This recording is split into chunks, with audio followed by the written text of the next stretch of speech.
Greetings, Poe fans from around the world. Jeff Jerome here again, and I hope you are enjoying this Edgar Allan Poe birthday celebration as much as I am.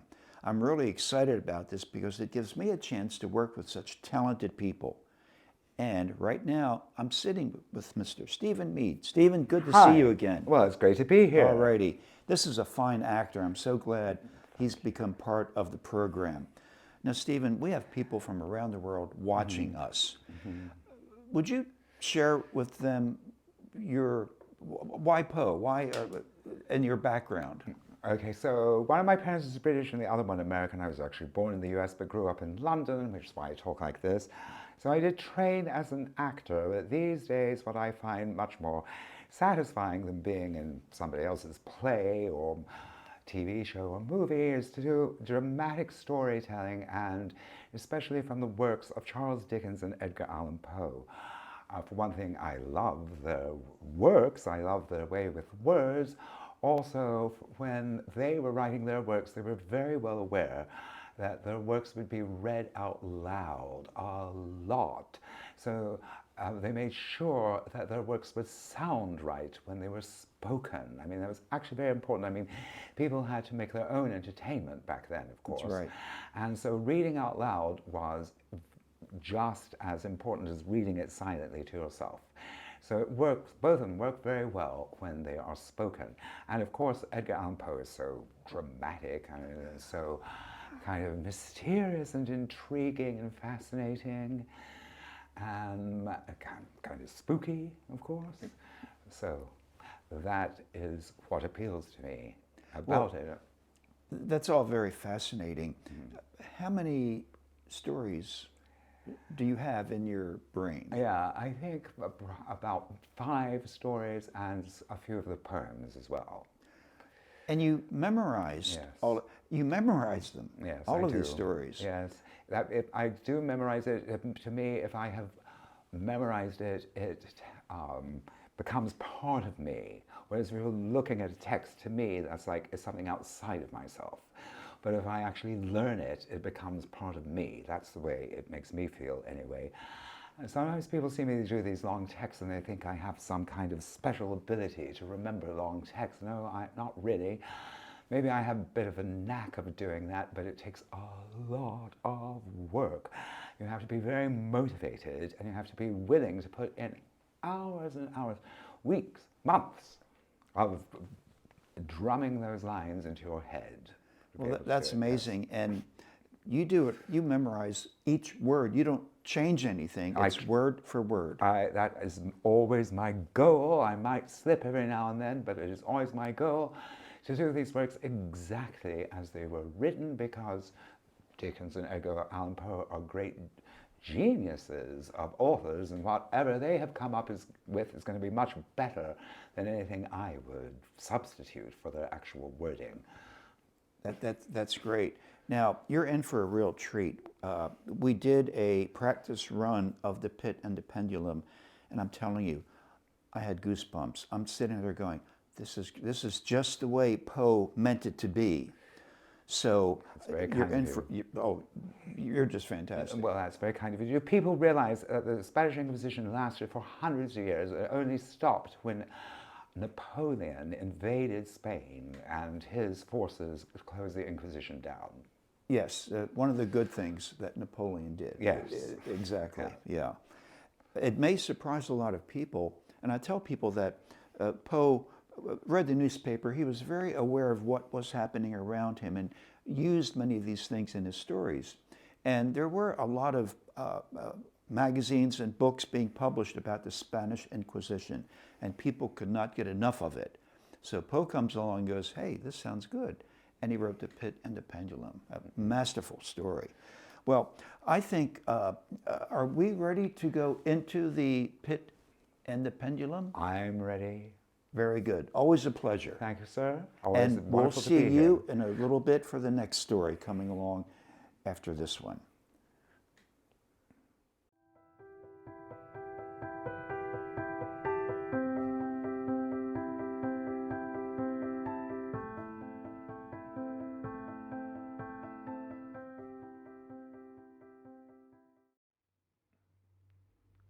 I was sick, sick unto death with that long agony. And when they at length unbound me, and I was permitted to sit, I felt that my senses were leaving me.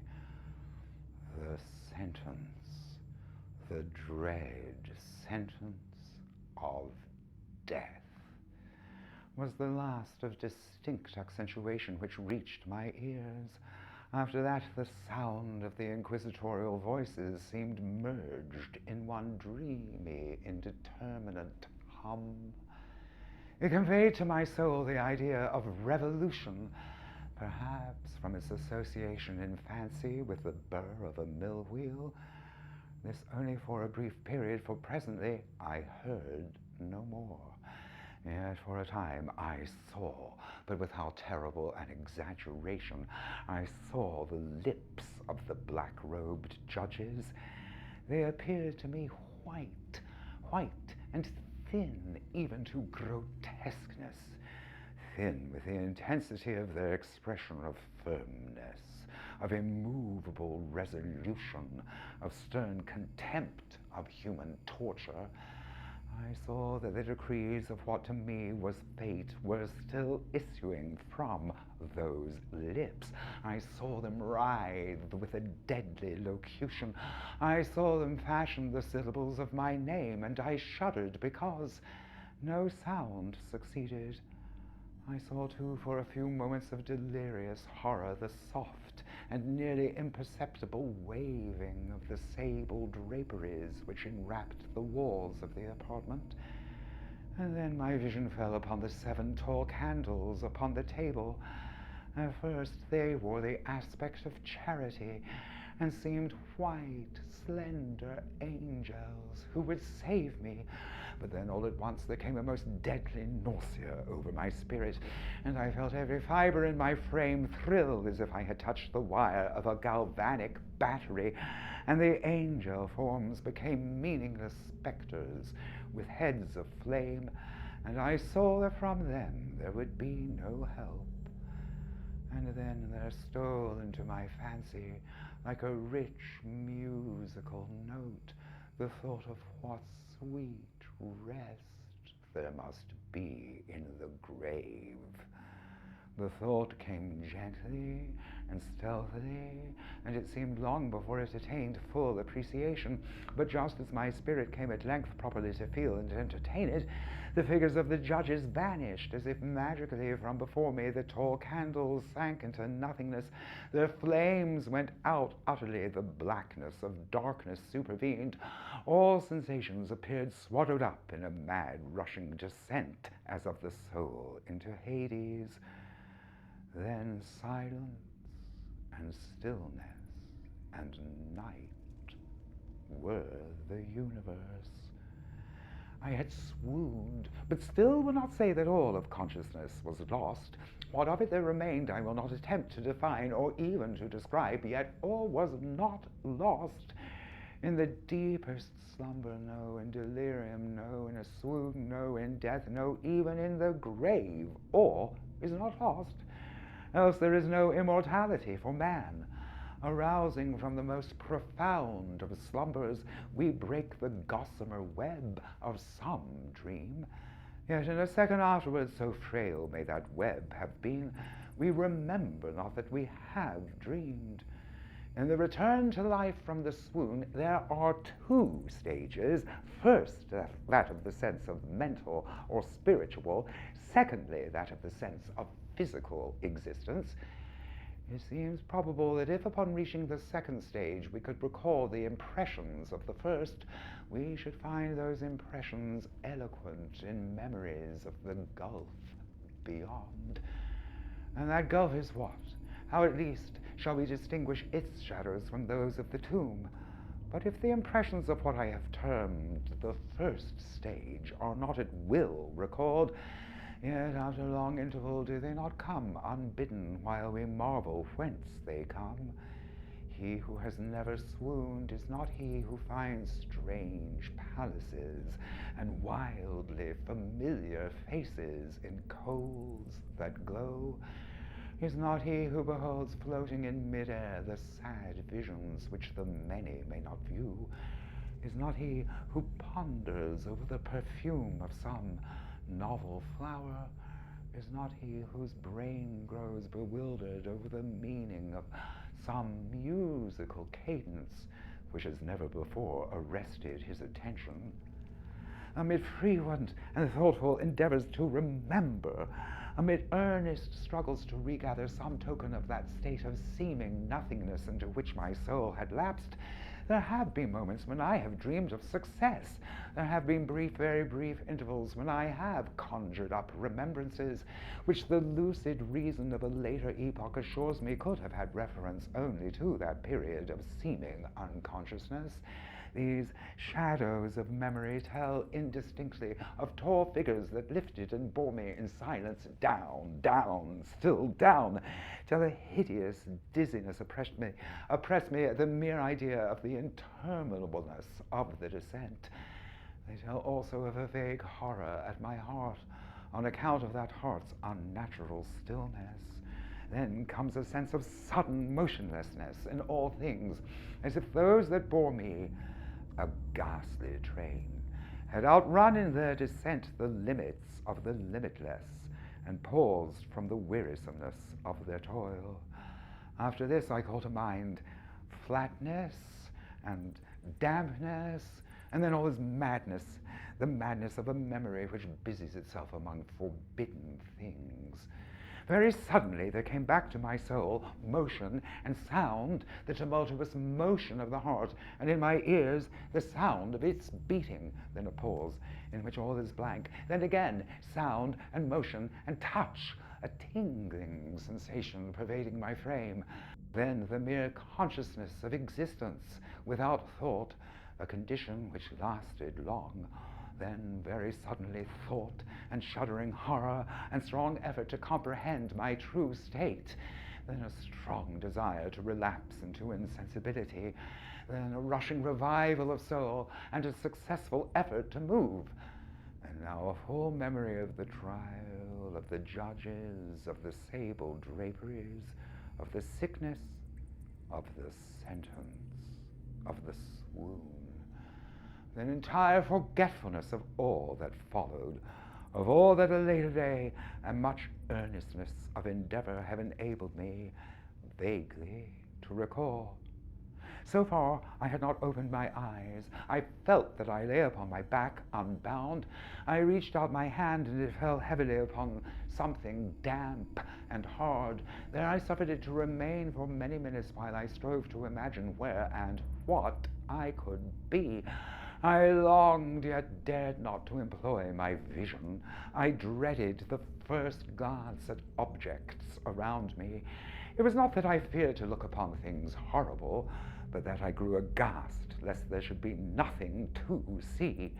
At length, with a wild desperation at heart, I quickly unclosed my eyes. My worst thoughts then were confirmed. The blackness of eternal night encompassed me. I struggled for breath. The intensity of the darkness seemed to oppress and stifle me.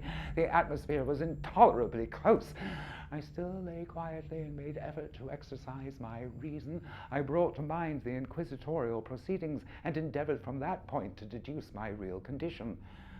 The sentence had passed, and it seemed to me that a very long period of time had since elapsed. Yet not for a moment did I suppose myself actually dead. Such a supposition, notwithstanding what we read in fiction, is altogether inconsistent with real existence. But where and in what state was I?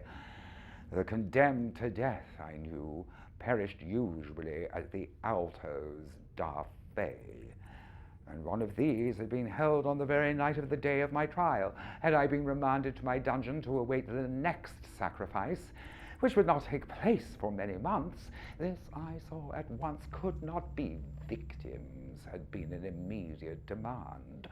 Moreover, my dungeon, as well as all the condemned cells at Toledo, had stone floors, and light was not altogether excluded. A fearful idea now suddenly drove the blood in torrents upon my heart, and for a brief period I once more lapsed into insensibility. Upon recovering, I at once started to my feet, trembling convulsively in every fibre. I thrust my arms wildly around and above me. I touched nothing, yet dreaded to move a step, lest I should be impeded by the walls of a tomb. Perspiration burst from every pore, and stood in cold, big beads upon my forehead. The agony of suspense grew at length intolerable, and I cautiously moved forward with my arms extended and my eyes straining from their sockets in the hopes of catching some faint ray of light. I proceeded thus for many paces, but still all was blackness and vacancy. I breathed more freely. It seemed evident that mine was not at least the most hideous of fates. And now, as I still continued to step cautiously onward, there came thronging upon my recollection 1,000 vague rumors of the horrors of Toledo. Of the dungeons there had been strange things reported, fables I had always deemed them, but yet strange, and too ghastly to repeat, save in a whisper. Was I left to perish of starvation in this subterranean world of darkness? Or what fate, perhaps even more fearful, awaited me? That the result would be death, and death of a more than customary bitterness, I knew too well the character of my judges to doubt. The mode and the hour were all that occupied or distracted me. My outstretched hands at length encountered some solid obstruction. It was a wall, seemingly of stone masonry, very smooth, slimy, and cold. I followed it up, stepping with all the careful distrust with which certain antique narratives had inspired me. This process, however, afforded me no means of ascertaining the dimensions of my dungeon, as I might make its circuit and return to the point whence I set out, without being aware of the fact, so perfectly uniform seemed the wall. I therefore sought the knife which had been in my pocket when led into the inquisitorial chamber, but it was gone. My clothes had been replaced by a wrapper of coarse serge. I had thought of forcing the blade in some minute crevice of the masonry, so as to identify my point of departure. The difficulty, nevertheless, was but trivial, although in the disorder of my fancy it seemed at first insuperable. I tore a part of the hem from the robe and placed the fragment at right angles and at full length to the wall. In groping my way around the prison, I could not fail to encounter this rag upon completing the circuit. So, at least, I thought, but I had not counted upon the extent of the dungeon, or upon my own tiredness. The ground was moist and slippery. I staggered onward for some time, when I stumbled and fell. My excessive fatigue induced me to remain prostrate, and sleep soon overtook me as I lay. Upon awaking, I found by my side, and when I stretched out my arm, a loaf and a pitcher with water. I was too much exhausted to reflect upon the circumstance, but ate and drank with avidity. Shortly afterward, I resumed my tour around the prison, and with much toil came at last upon the fragment of serge. Up to the period when I fell, I had counted 52 paces, and upon resuming my walk, I had counted 48 more. There were in all then 100 paces, and admitting 2 paces to the yard, I conceived the dungeon to be 50 yards in circuit. I had met, however, with many angles in the wall, and thus could form no guess at the shape of the vault. For vault I could not help supposing it to be. I had little object, certainly no hope, in these researches, but a vague curiosity prompted me to continue them. Quitting the wall, I resolved to cross the area of the enclosure. At first I proceeded with extreme caution, for the floor, although seemingly of solid material, was treacherous with slime. At length, however, I took heart and did not hesitate to step boldly, endeavoring to cross in as direct a line as possible. I had proceeded some 10 or 12 paces in this manner when the fragment of the torn hem of my robe became entangled between my legs. I stepped on it and fell violently on my face.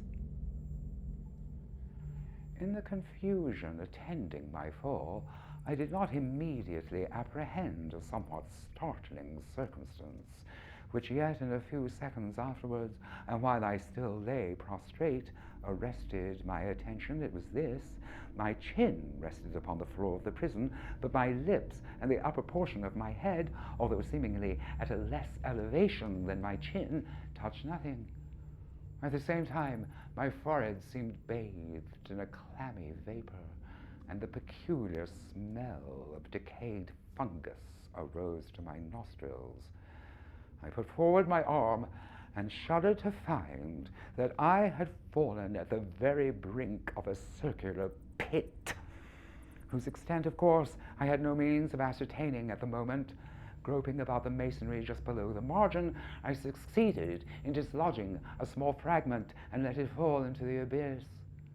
For many seconds I hearkened to its reverberations as it dashed against the sides of the chasm on its descent. At length there was a sullen plunge into water, succeeded by loud echoes. At the same time there came a sound resembling the quick opening and as rapid closing of a door overhead, while a faint gleam of light flashed suddenly through the gloom, and as suddenly faded away. I saw clearly the doom which had been prepared for me, and congratulated myself upon the timely accident by which I had escaped. Another step before my fall, and the world had seen me no more. And the death just avoided was of that very character which I had regarded as fabulous or frivolous in the tales respecting the Inquisition. To the victims of its tyranny, there was the choice of death with its direst physical agonies, or death with its most hideous moral horrors. I had been reserved for the latter. By long suffering, my nerves had been unstrung until I trembled at the sound of my own voice, and had become in every respect a fitting subject for the species of torture that awaited me.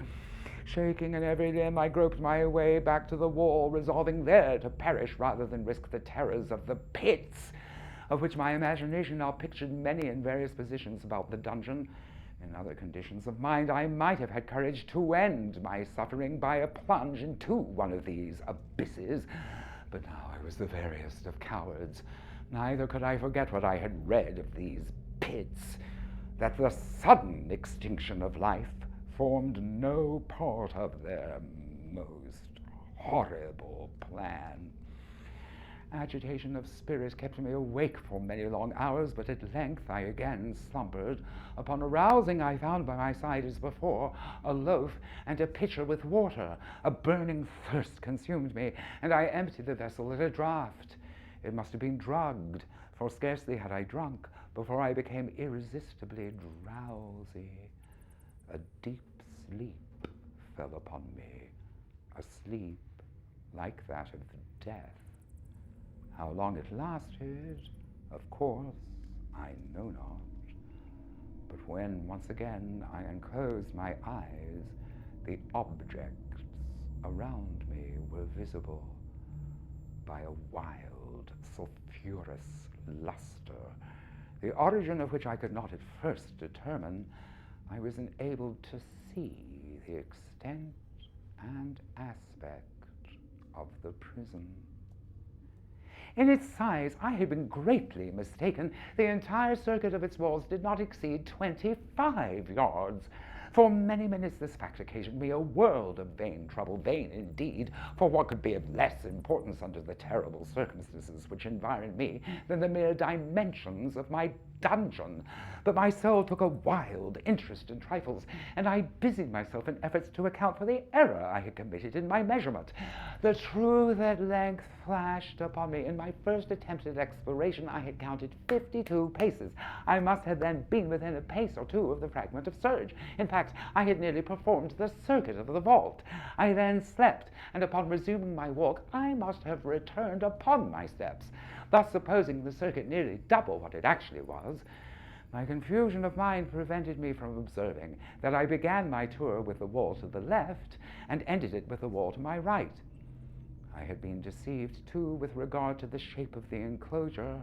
In feeling my way, I had found many angles, and thus deduced an idea of great irregularity. So potent is the effect of total darkness upon one arousing from lethargy or sleep. The angles were simply those of a few slight depressions or niches at odd intervals. The general shape of the room was square. What I had taken for masonry seemed now to be iron or some other metal in huge plates whose sutures or joints occasioned the depression. The entire surface of this metallic enclosure was rudely daubed with all the hideous and repulsive devices to which the charnel superstition of the monks had given rise. The figures of fiends in aspects of menace, with skeleton forms and other more really fearful images, overspread and disfigured the walls. I observed that the outlines of these monstrosities were sufficiently distinct, but that the colors seemed faded and blurred, as if from the effects of a damp atmosphere. I now noticed the floor, too, which was of stone. In the center there yawned the circular pit from whose jaws I had escaped, but it was the only one in the prison. Looking upward, I surveyed the ceiling of my prison. It was some 20 or 30 feet overhead and constructed much as the side walls. In one of its panels, a very singular figure riveted my whole attention. It was the painted figure of Time, as he is commonly represented, save that, in lieu of a scythe, he held what, at first glance, I supposed to be the pictured image of a huge pendulum, such as we see on antique clocks. There was something, however, in the appearance of this machine which caused me to regard it more attentively. While I gazed directly upward at it, for its position was immediately over my own, I fancied that I saw it in motion. In an instant afterward, the fancy was confirmed. Its sweep was brief and, of course, slow. I watched it for some minutes, somewhat in fear, but more in wonder. Wearied at length with observing its dull movement, I turned my eyes upon the other objects in the cell. A slight noise attracted my notice, and looking to the floor, I observed several enormous rats traversing it. They had issued from the well, which lay just within view to my right. Even then, while I gazed, they came up in troops hurriedly, allured by the scent of the meat. From this it required much effort and attention to scare them away. It might have been half an hour, perhaps even an hour, for I could take but imperfect note of time, before I again turned my eyes upward. What I then saw confounded and amazed me. The sweep of the pendulum had increased in extent by nearly a yard. As a natural consequence, its velocity was also much greater. But what mainly disturbed me was the idea that it had perceptibly descended. I now observed with what horror it is needless to say that its nether extremity was composed of a crescent of glittering steel, about a foot in length from horn to horn, the horns upward, and the under edge evidently as keen as that of a razor. Like a razor also, it seemed massy and heavy, tapering from its edge into a solid and broad structure above. It was appended to a weighty rod of brass, and the whole hissed as it swung through the air. I could no longer doubt the doom prepared for me by monkish ingenuity in torture. My cognizance of the pit had become known to the inquisitorial agents. The pit, whose horrors had been destined for so bold a recusant as myself. The pit, typical of hell, and regarded by rumor as the ultima thule of all their punishments. the plunge into this pit I had avoided by the merest of accidents, and I knew that surprise or entrapment into torment formed an important portion of all the grotesquerie of these dungeon deaths. Having failed to fall, it was no part of the demon plan to hurl me into the abyss, and thus, there being no alternative, a different and a milder destruction awaited me. Milder. I half smiled in my agony as I thought of such application of such a term.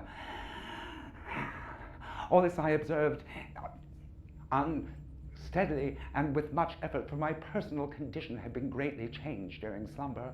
I now lay upon my back and at full length upon a species of low framework of wood.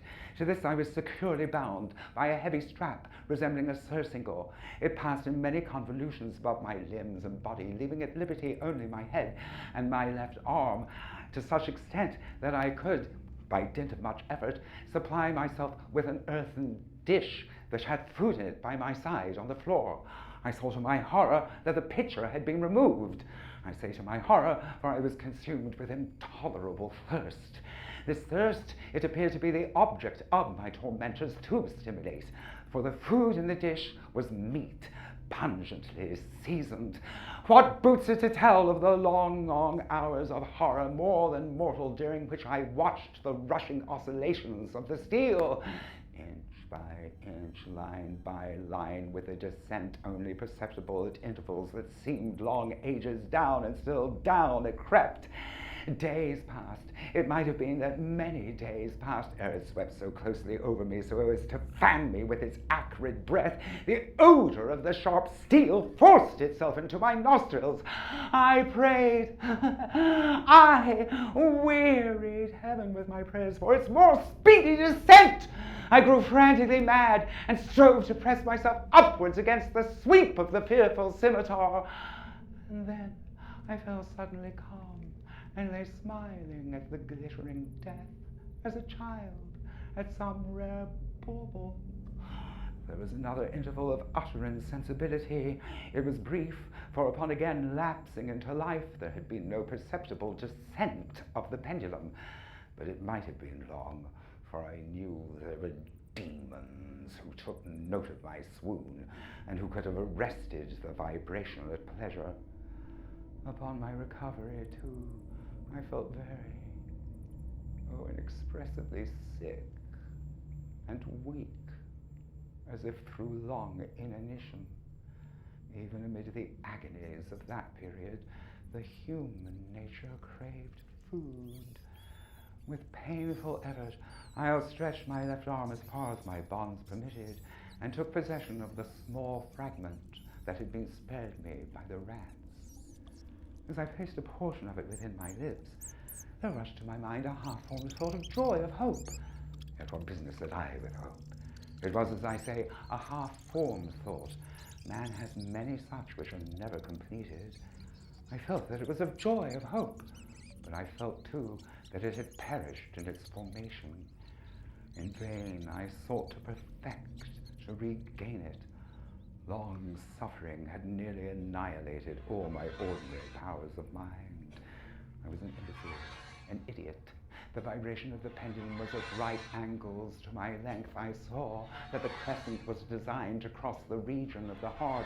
It would divide the surge of my robe. It would return and repeat its operations again and again, notwithstanding its terrifically wide sweep, some 30 feet or more, and the hissing vigor of its descent, sufficient to sunder these very walls of iron. Still, the fraying of my robe was all that for several minutes it would accomplish.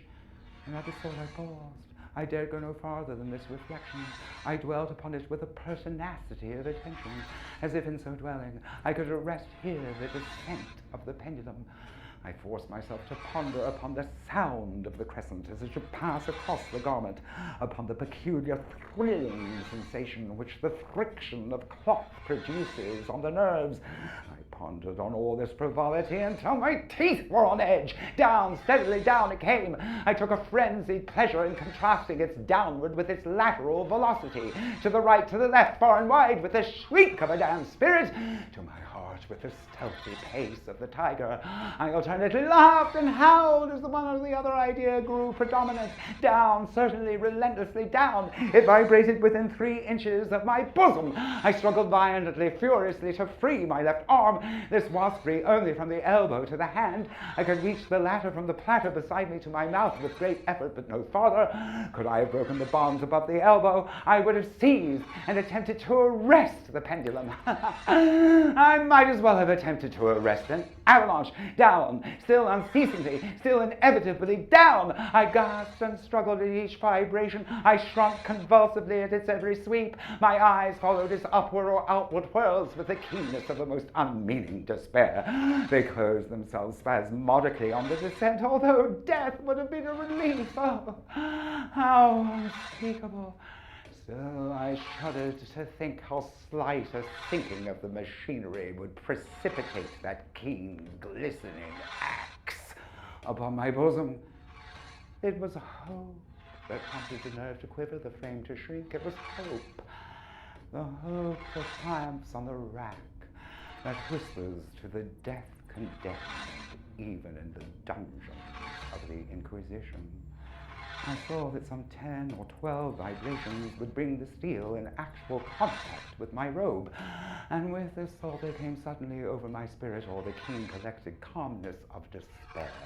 For the first time during many hours, or perhaps days, I thought. It now occurred to me that the bandage or surcingle which enveloped me was unique. I was tied by no separate cord. The first stroke of the razor like crescent athwart any portion of the band would so detach it that it might be unwound from my person by means of my left hand.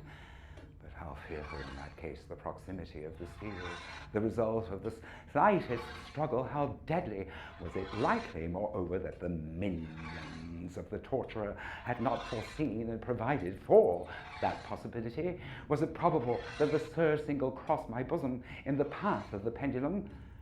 Dreading to find my fate, and as it seemed, my last hope frustrated, I so far elevated my head so as to obtain a distinct view of my breast.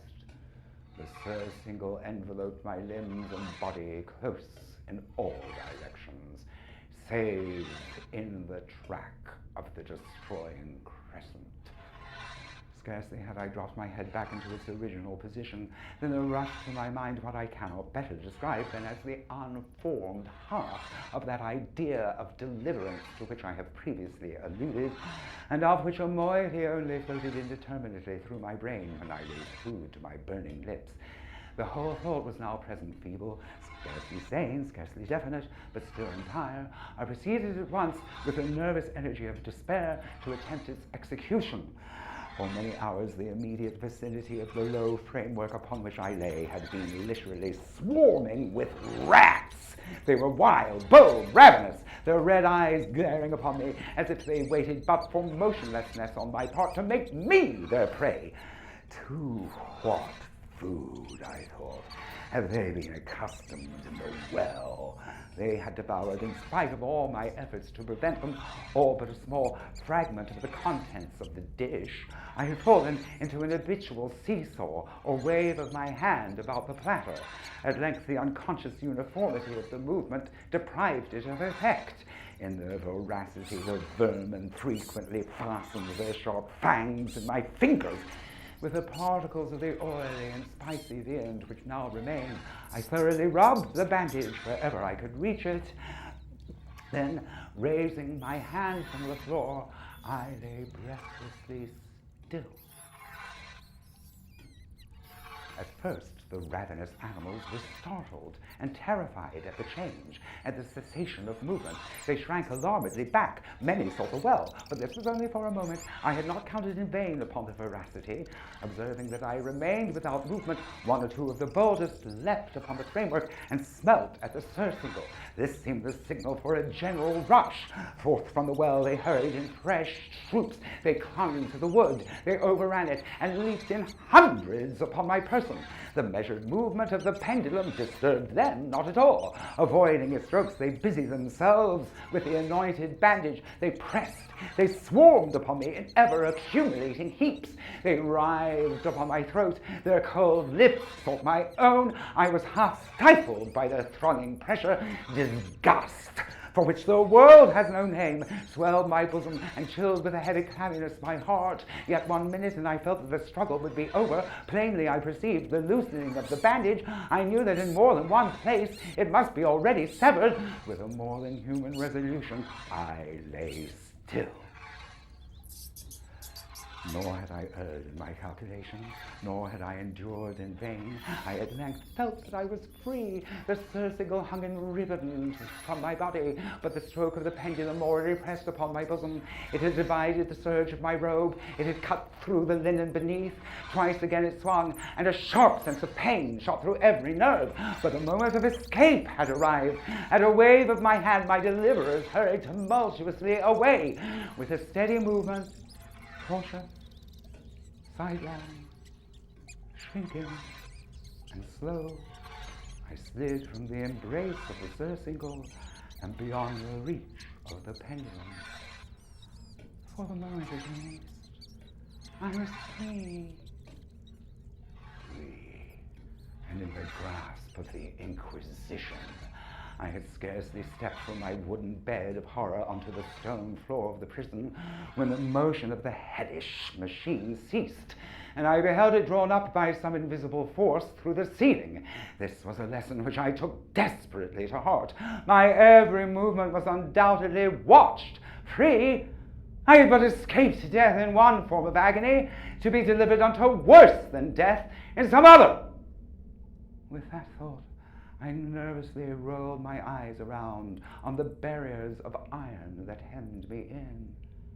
Something unusual, some change which at first I could not appreciate distinctly, it was obvious, had taken place in the apartment. For many minutes of a dreamy and trembling abstraction, I busied myself in vain, unconnected conjecture. During this period, I became aware for the first time of the origin of the sulphurous light which illumined the cell. It proceeded from a fissure about half an inch in width, extending entirely around the prison at the base of the walls, which thus appeared and were entirely separated from the floor. I endeavored, but of course in vain, to look through the aperture. As I arose from the attempt, the mystery of the alteration in the cell broke at once upon my understanding. I have observed that although the outlines of the figures on the wall were sufficiently distinct, yet the colors seemed blurred and indefinite. These colors had now assumed, and were momentarily assuming, a startling and most intense brilliancy, which gave to the fiendish and spectral portraitures an aspect that might have thrilled even firmer nerves than my own. Demon eyes of a wild and ghastly vivacity glared upon me in 1,000 directions where none had been visible before, and glowed with the lurid luster of a fire that I could not force my imagination to regard as unreal. Unreal, even while I breathed, there came to my nostrils the breath of the vapor of heated iron. A suffocating odor pervaded the prison. A deeper glow settled each minute in the eyes that glared at my agonies. A deeper tint of crimson diffused itself over the pictured horrors of blood. There could be no doubt of the design of my tormentors. Oh, most demoniac! Oh, most unrelenting of men! I shrank from the glowing metal to the center of the cell, amid the thought of the fiery destruction that impended. The idea of the coolness of the well came over my soul like balm. I rushed to its deadly brink. I threw my straining vision below. The fire from the enkindled roof illumined its inmost recesses. Yet for a wild moment did my soul refuse to comprehend the meaning of what it saw. At length it wrestled its way into my soul. It burned itself in upon my shuddering reason. Oh, for a voice to speak! Oh, horror! Oh, any horror but this! With a shriek I rushed from the margin and buried my head in my hands, weeping bitterly. The heat rapidly increased, and once again I looked up, shuddering as with a fit of the ague. There had been a second change in the apartment, and now the change was obviously in the form. As before, it was in vain that I had first endeavored to understand or appreciate what was taking place. But not long was I left in doubt. The inquisitorial vengeance had been hurried by my twofold escape, and there was to be no more dallying with the king of terrors. The room had been square. I saw that two of its iron angles were now acute, two consequently obtuse. The fearful difference quickly increased with a low rumbling or moaning sound. In an instant, the apartment had shifted its form into that of a lozenge, but the alteration stopped not there. I neither hoped nor desired it to stop. I could have pressed its red walls to my soul as a garment of eternal peace. Death, I said, any death but that of the pit. Fool! Might I not have known that into the pit it was the object of the burning iron to urge me? Could I resist its glow? Or if even that, could I withstand its pressure? And now flatter and flatter grew the lozenge with a rapidity that left me no time for contemplation. Its center, and of course its greatest width, came just over the yawning gulf. I shrank back, but the closing walls pressed me resistlessly onward. At length, for my seared and writhing body, there was no longer an inch of foothold upon the firm floor of the prison. I struggled no more, but my agony of spirit found vent in one loud, long, and final scream of despair. I felt that I tottered upon the brink. I averted my eyes. There was a discordant hum of human voices. There was a loud blast as of many trumpets. There was a harsh grating as of 1,000 thunders.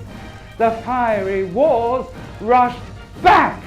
An outstretched arm caught my own as I fell fainting into the abyss. It was that of General LaSalle.